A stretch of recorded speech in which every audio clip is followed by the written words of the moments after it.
G'day, I'm Scott McGregor. Welcome to my place, and welcome to my adventures down the line. You know, when the cold winds blow up here on the mountain, my thoughts fly to warmer climes. We're going on a treasure hunt by train to far north Queensland. Have a look at this beautiful old map here. It's been in the family for more than 80 years. It's a bit like a treasure map, rich with railway lines running right through the heart of Queensland's savannah. The far north is special because it's the home of three of Queensland's most eccentric and resilient lines. Three real little treasures with great stories to tell. They have a special place in the hearts of the locals and are a mecca for train travellers from all over the world. There's no other place on the planet quite like far north Queensland. This is going to be a great trip. Our journey will take us across what was once a great inland sea, through dinosaur country, up to the Gulf of Carpentaria and back across Cape York. I can already feel myself starting to thaw out. Now this journey is like a giant loop really, right through far north Queensland. And if everything goes according to plan, we'll find ourselves right back here in Cairns. First job, down to the station for our trip south to Townsville, and then it's west on the route of the Inlander. Oh, well, the only way to travel when I'm feeling low, I like to get on a train, it's good for the soul. I'm a wandering spirit, I have a one-track mind. I'm getting out of this city and I'm going down the line. I hear an overdriven guitar with the ancient hums, and the beating of the sleepers is the sound of the drums. I hear the whistle blowing, chills run down my spine. I'm getting out of this city and I'm going down the line. Looks like the whole city is out in force at the train station today to welcome one of its newest visitors.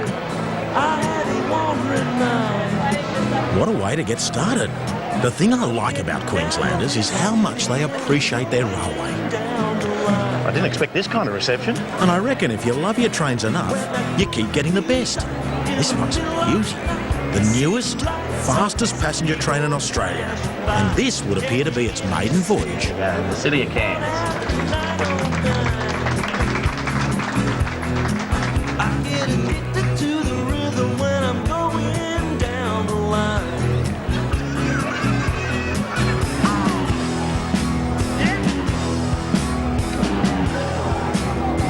Good morning, ladies and gentlemen. The Cairns train will pass the Cairns station in 1 minute. I can't believe it.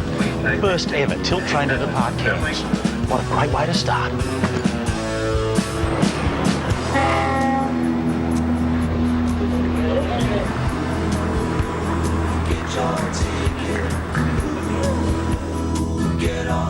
Here we go. You've got your very own tilt train show bag here. You've got your own tilt train model to make. You've got your tilt train hat to put on. You've got your tilt train tattoos. Go easy, you lot. Too much fun.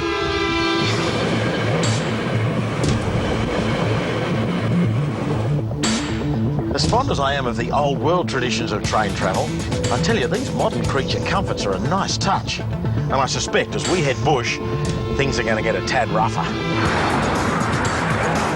Anyway, time to sit back, relax, enjoy this excellent window on the world, and prepare for the challenges ahead.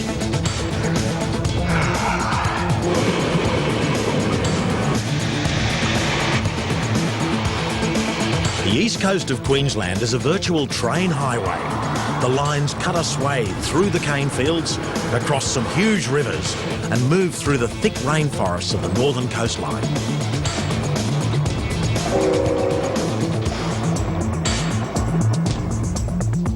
Well, next stop Townsville, and the beginning of our trip west.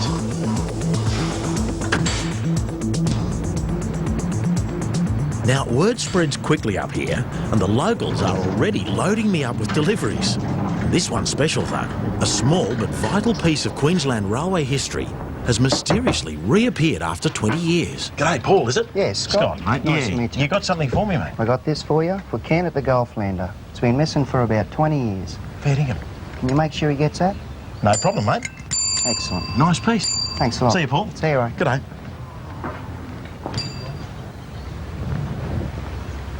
Now, the Inlander takes us, well, inland, west, across the ranges and out into what was once a vast inland sea.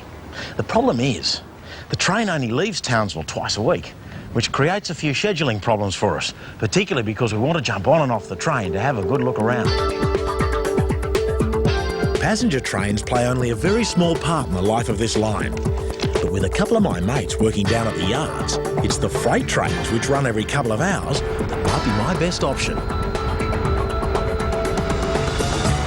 The line west from Townsville was built from the coast to chase the riches on offer further inland. Every time something was discovered, this line headed out to meet it. So for the next 1,000 kilometres, it's going to be our guide. The end of the line back in 1882 was Charters Towers.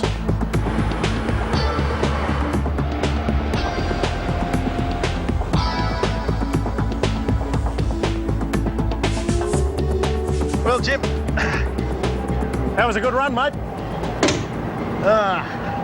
Charters Towers sits 130 kilometres from the coast. Established in 1872, it soon exploded with Queensland's biggest gold rush. There's still a fair bit of mining around, but another industry is the main game today. 120.2. This is the Dalrymple cattle yards. Cattle are brought here from all over the state, and being adjacent to the track means they come and go by train.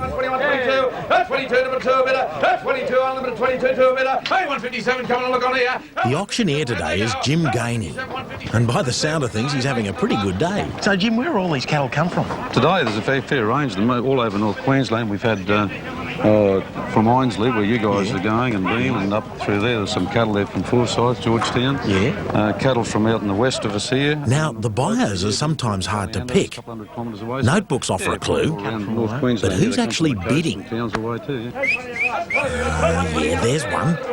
Check out that little finger move. There can be no margin of error that that's what that fellow is paying for. So we mark him and identify him permanently. He's okay, he just wants a pat. Back in the heady days of the gold rush, the local newspaper editor humbly described Charters Towers as the centre of the world. This courtyard was the centre of Charters Towers World, the home of Australia's only regional stock exchange.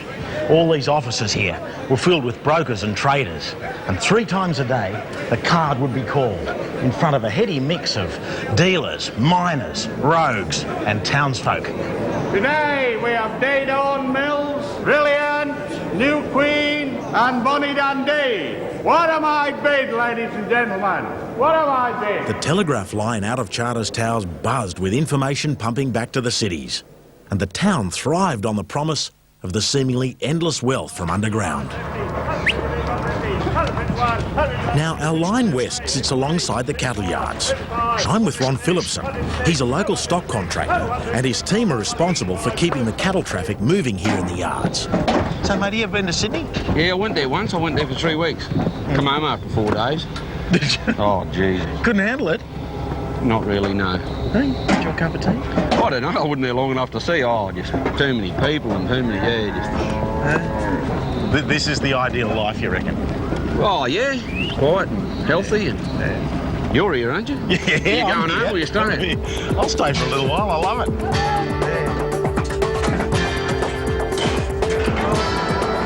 Well, we're heading out.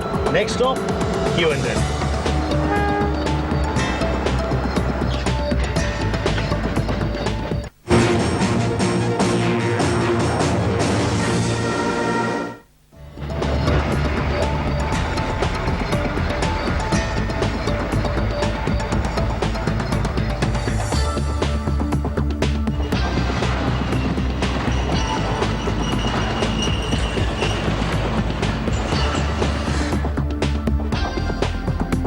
Bustling metropolis it's not.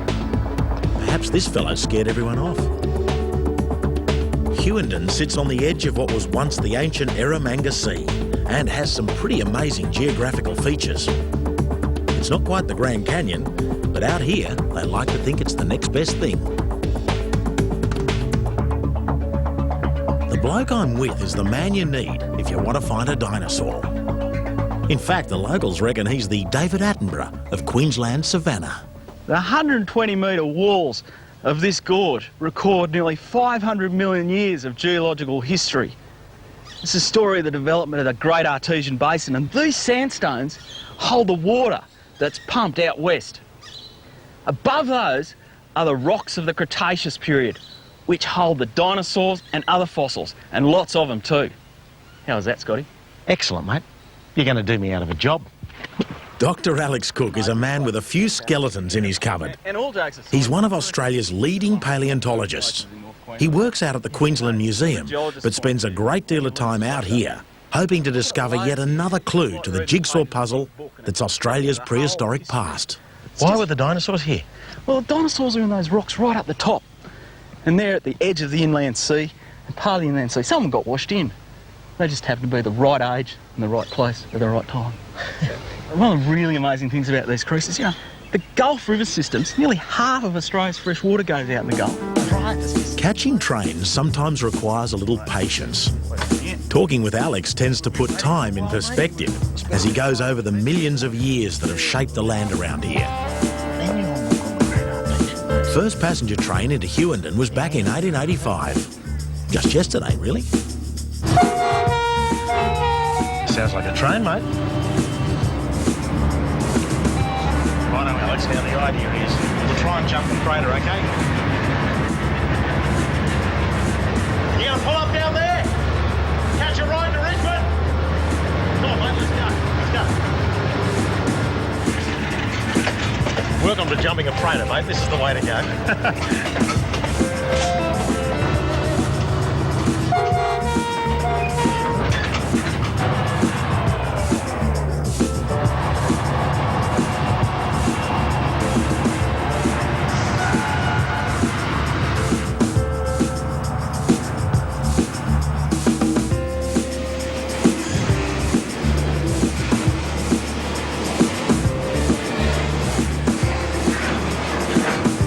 Let the treasure hunt begin. Or should that be dinosaur hunt?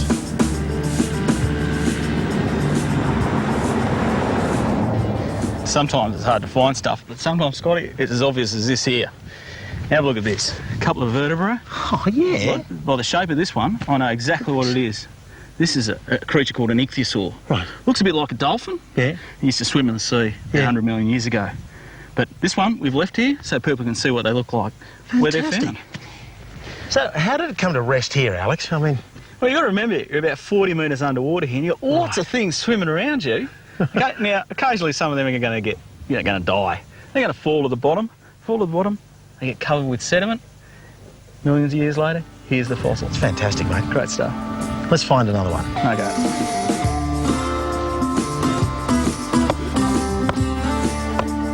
What's that? What's that? It's a round rock. Oh, nice. Oh, a bit of squid, bit of a thing called belemnite. That the oyster next to it, yeah. I'm starting to get an eye for it. It's a beautiful spot. You'd have to consider it pretty special. Oh, mate, this is one of the best places in the world to find fossils of this age, you know. It's really good stuff. I'm very happy with my mollusks. So you should be.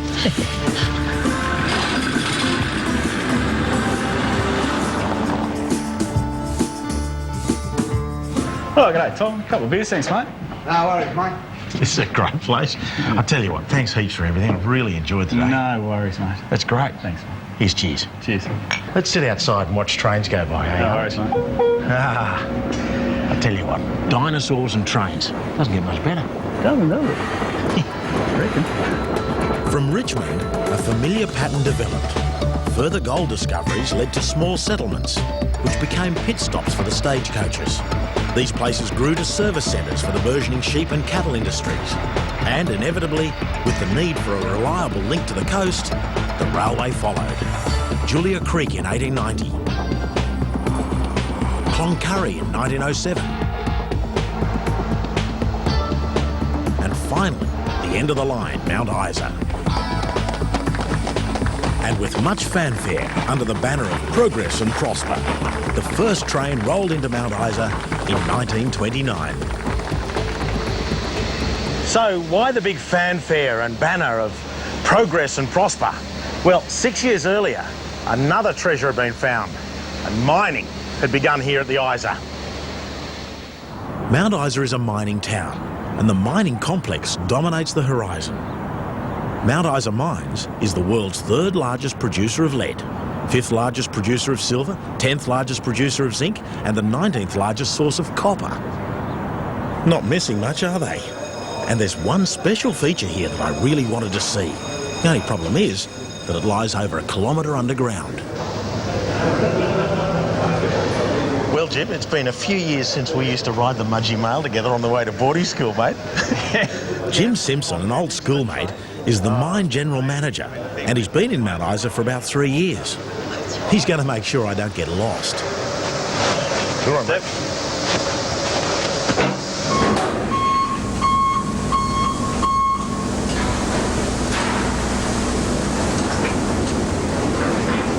Righto, Jim, where are we now, mate? We're on 19 level and we're about a kilometre down. A kilometre. On this level alone, we've got about 30 kilometres of rail. The ore is picked up from the passes by the train and it's taken along that 20 or 30 kilometres and it's tipped into the tipples. Well, this looks like fun. This is the mule. Righto, I'm secure. Away we go. What we call things like mules came from when they were mining hundreds of years ago, and this used to be a horse. Right, like a pit pony. Yeah, like a pit pony. You know, you're on these little carts underground in a complete other world. Watch those signs. Yeah, you've got to watch out for the signs above. So the celebration surrounding the arrival of that first train back in 1929 proved to be well-founded, because without the train link to the coast, the eventual success of the mine and the building of the town would not have been possible. And today, well, Mount Isa still sits a long way from anywhere. Time to move on now, and we're heading north to another line and a train that has a special place in Queensland Railway's Hall of Fame. We're heading north to Normanton and the Gulf of Carpentaria. There were plans once to build a line from here up to there, but it got sidetracked by a gold rush. So, time to think laterally. I'm catching a lift with a local postie. G'day. G'day, Scott. How are you?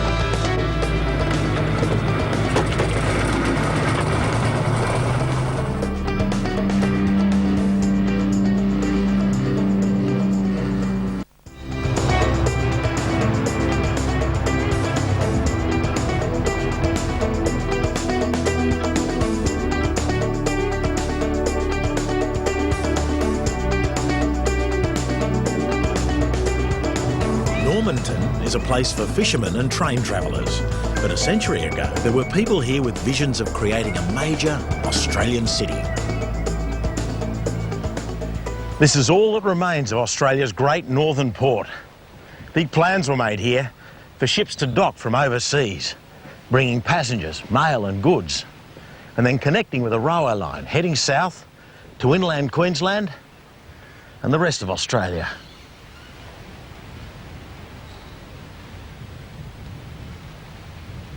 In the late 1800s, Normanton was the boom town of the Gulf country. It was the only port and supply link for new townships growing out of the surrounding gold rushes. Croydon, just down the road, was said to be the next Charters Towers, with sizable goldfields growing by the day. And that was all that was needed. People, a bit of economic and political influence, and sure enough, you get a railway line built. So with road transport continually thwarted by monsoonal rains and enormous floods, work finally started on the 7th of May 1888 on the 153-kilometre line from Normanton to Croydon, and a national railway treasure was created. Meet Ken Millard, driver, mechanic and station master for Normanton and Croydon. He's also going to be well pleased with what I've got in my bag. Hey, Ken. How are you, mate? Scotty, how are you? Excellent. How's she going? It's running really well. Excellent. Well, look, I've got something for you. I've been on a few details on the way here, but you'll be pleased to see this. Have a look. The boys in Townsville. They've come good. At last. Yeah. We've been waiting for this. How do you reckon we're going to do this? Well, I think it's pretty straightforward, isn't it? Because it originally came from here, so it must go back pretty easy. Oh, you don't know what they've changed over the years. This goes up there. Right, can you hold that one up? Do that. Tell me about the old rail motor here. She's a beauty. It started life originally intending to be an AEC utility chassis, either going to be used as a bus or a truck. Yeah. This one was converted in 1931. Right. We believe this rail motor today is possibly the oldest, most original rail motor running in Australia. I think that's it now. Let's rig her up and see what happens. You going to give it a test run? So how does old RM60 go, mate? She good? Runs well. Yeah? Okay, test run.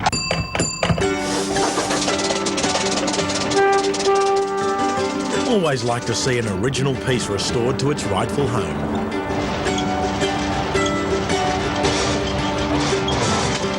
Bit nasty.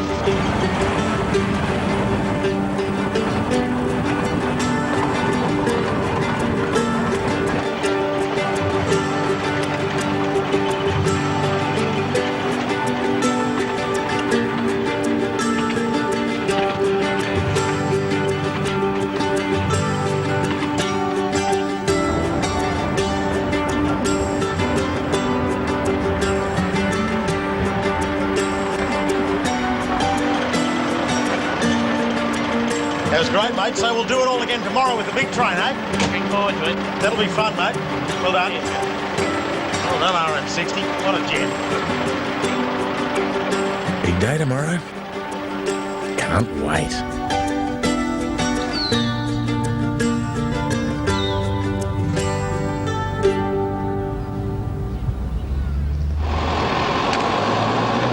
The Golflander departs every Wednesday morning, and this is when the multi-talented Ken has his hands full.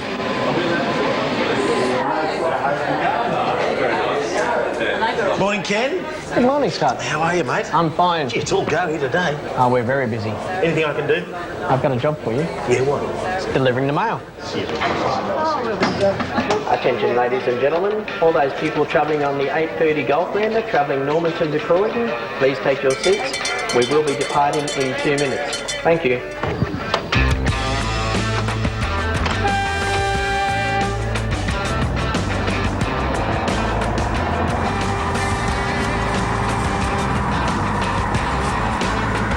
So what's it like out here in the wet season? It's just beautiful. Most of this country becomes like a large swamp. We can have water lilies even growing over the railway line. So they're definitely very scenic, green, all the bush flowers are out. Just a beautiful time of year to travel.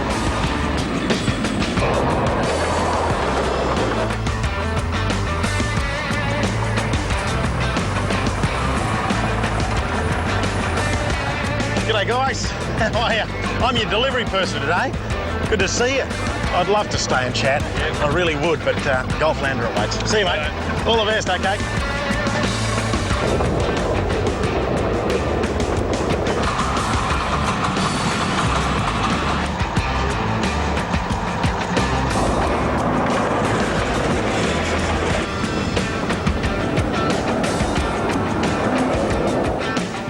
So, Barry, is it? Scott, mate, I'm your mailman today. Look, pretty simple. No bills, but what is it, mate? Just reading glasses. Reading glasses? That's the story. You need those. I do.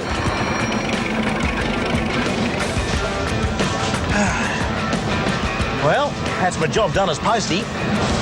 Time to relax and watch the Savannah land go by.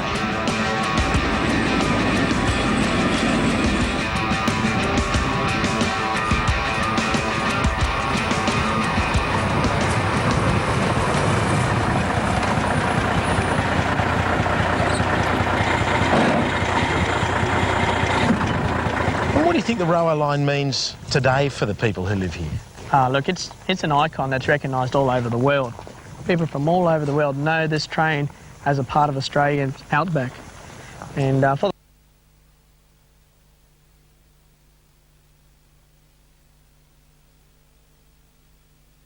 that, here still rely on the Golflander to bring that through in the hard times of year. Yeah, right.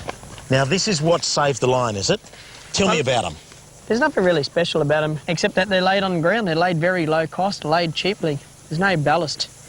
They're open-ended, which is not common with steel sleepers, but they're in good nick. Look, black casting and milling scale still on them. It is too. Look, they look about 20 years old. They're 115 years old. That's amazing.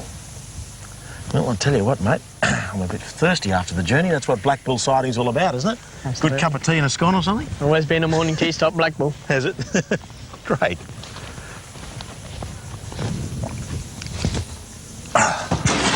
Whoa! There was a redback on the toilet seat when I was there last night.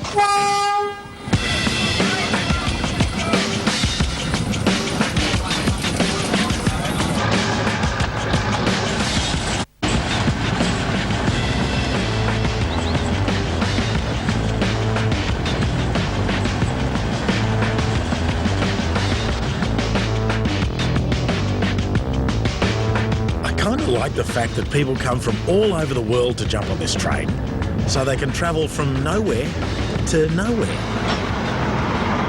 Well done, mate. That should just about do it, eh? Well done. What a great trip, eh?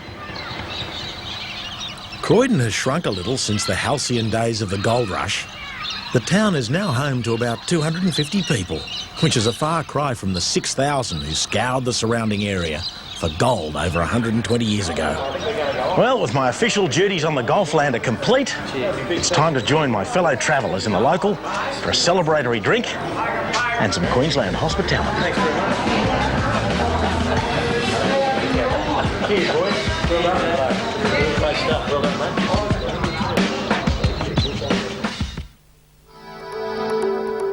Without a rail link, the next challenge is to get myself across the remainder of the Savannah country to the tiny outback town of Forsyth, where I'm due to meet my next train, the Savannah Lander, which is going to take me back towards the coast and Cairns. Most of what you see here is a cattle property called Robin Hood. It's run by a bloke called Simon Terry, and it's not just cattle that keep his place ticking over. You see, Simon has diversified a bit. This is Simon's other job, navigator. We're cruising down the Cobalt Gorge on the way to Forsyth.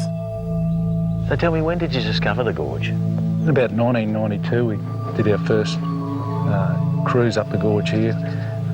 We were a little interested because as kids we used to play around, swim in the waterhole here. What a great place for kids to come and hang. Yeah. We decided we'd do some cruises along the gorge here and show some people through the sandstone country, which, as you can see, is quite different. Well, it's very peaceful and quiet here now, but what's it like in the wet season? Takes quite a change about. We've got about 5-6 metres of water that just comes rushing through here down into the Robinson River. As you can see, all these rocks in here are water-worn and the walls. And the Robinson River's completely flooded there? Exactly, So yeah. you couldn't even get in here if you wanted to? That's right, yeah. Fascinating. There's a little croc there behind us, Scott, just on the rock. Oh, yeah, little fingerling. Big enough to take your finger off. That's about it. Fantastic. So where to from here, Simon? Just head down the creek here. When you hit the Robinson River, hang a right. And you'll find your way from there. Thanks heaps, mate. Cheers, mate. We'll see you. All the best. Here we go. Down the creek, hang a right. Right, follow the riverbed for a few miles, then turn right. Yeah, let's hope it doesn't rain. Where's that map when you need it?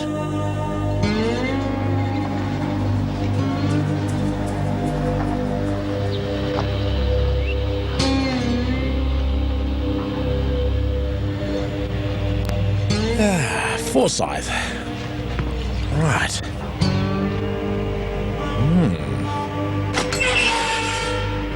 Puzzling. No station master. No timetables. Certainly no train yet. Oh well, shouldn't be too long, I suppose.